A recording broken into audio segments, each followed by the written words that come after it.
Good afternoon. It's Monday. It's a new week and new episodes of talking about Congo. And today's subject is me kind of ranting about things that has happened that I thought should have happened that did not happen in a timely manner. Uh, Books, physical books versus digital books. Well, I had a friend in the Congo and they wanted a copy of one of Muhammad Yunus's books. So I decided, okay, sure. So I said, well, I can, can I give it to you in a digital version, meaning say audio or a Kindle version, ebook version? And they said, yeah. I said, okay, good. Because otherwise I was going to have to, you can't mail anything to Congo because the post office is virtually non-existent, or especially in Kananga, the rural areas, it is just not feasible to do that.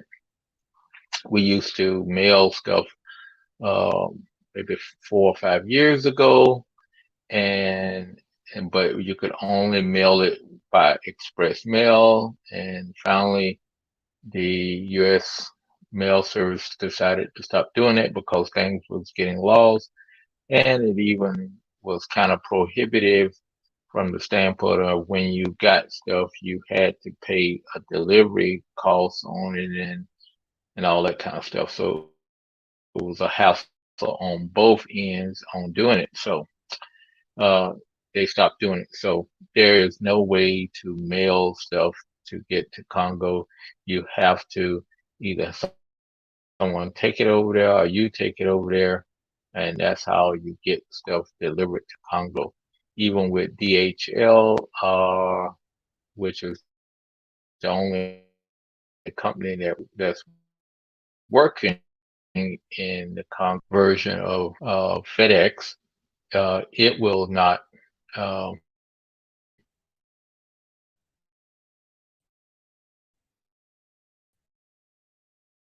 can go out to some of the uh,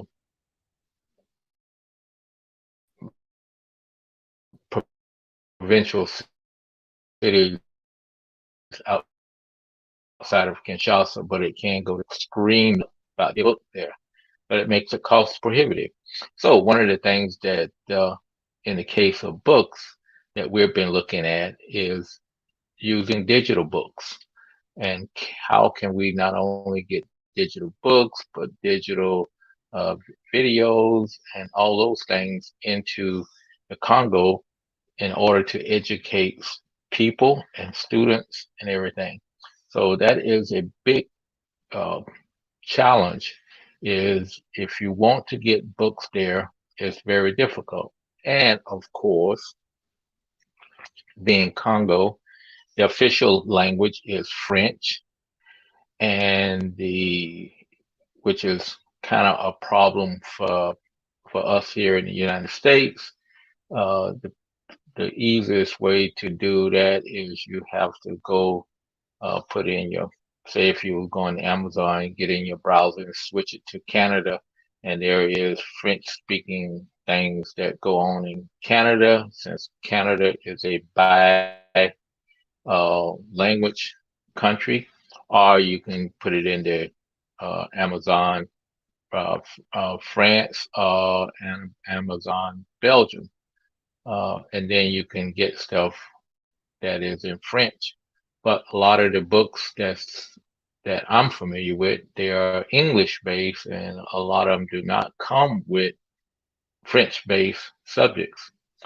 So, but that's another problem that we're going to have to work through. But hopefully we can get through those and come up with some French vendors who would be able to provide school books and educational books.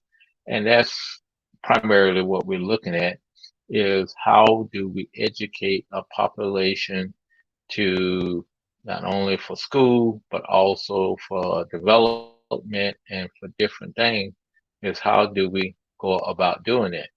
And I think, as we all know, it is great to be able to read different things. It gives you different ideas. It gives you a different perspective. And it also, reading is, you can combat any misinformation because things usually that's written, they are they are not that prone to being changed or the story being told in a different way. Whereas when you look at something that's verbal, hearing the verbal conversation, that's where you get a lot of disinformation and also people giving their own opinion on stuff. And you're thinking it's based on science or based on them working in that area, and it's not. So that was the rant that I had. That I was trying to get a book over there, and then I was trying to send it through Kindle, and of course, emails, you don't use that feature that much. It was kind of messed up. And the thing with it is, I spent a couple hours this morning trying to unravel it, and finally just gave up and called called Amazon and told them to cancel the order, let me do it again and see if this way will work a little better.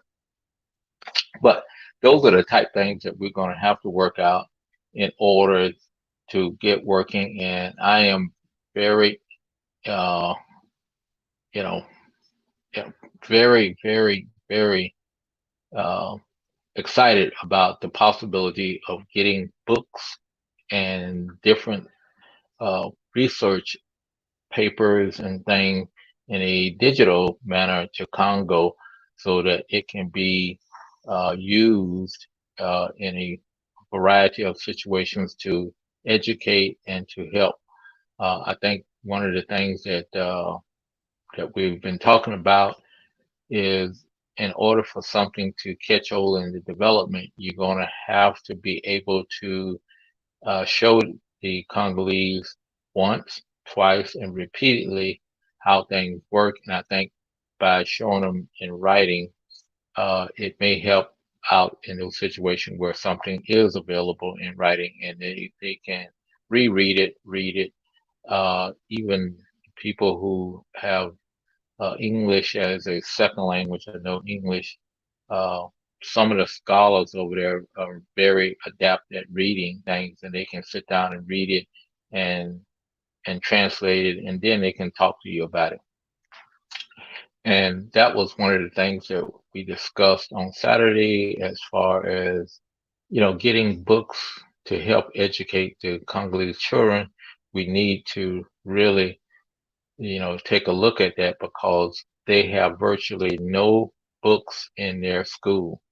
Uh, they uh, they have their method of learning is to get a notebook, uh, what they call a little, it's not a spiral bound, but it's the similar type where they sit down and they copy everything that the teacher says or writes on a blackboard, and that's how they learn by writing all the stuff down.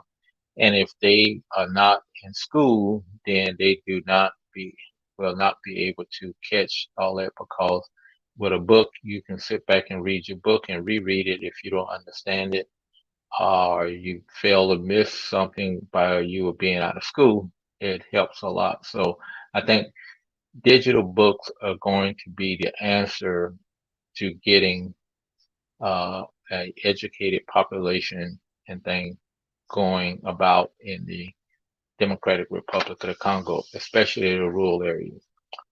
So that's what I got sidetracked with. And tomorrow we will continue our episodes into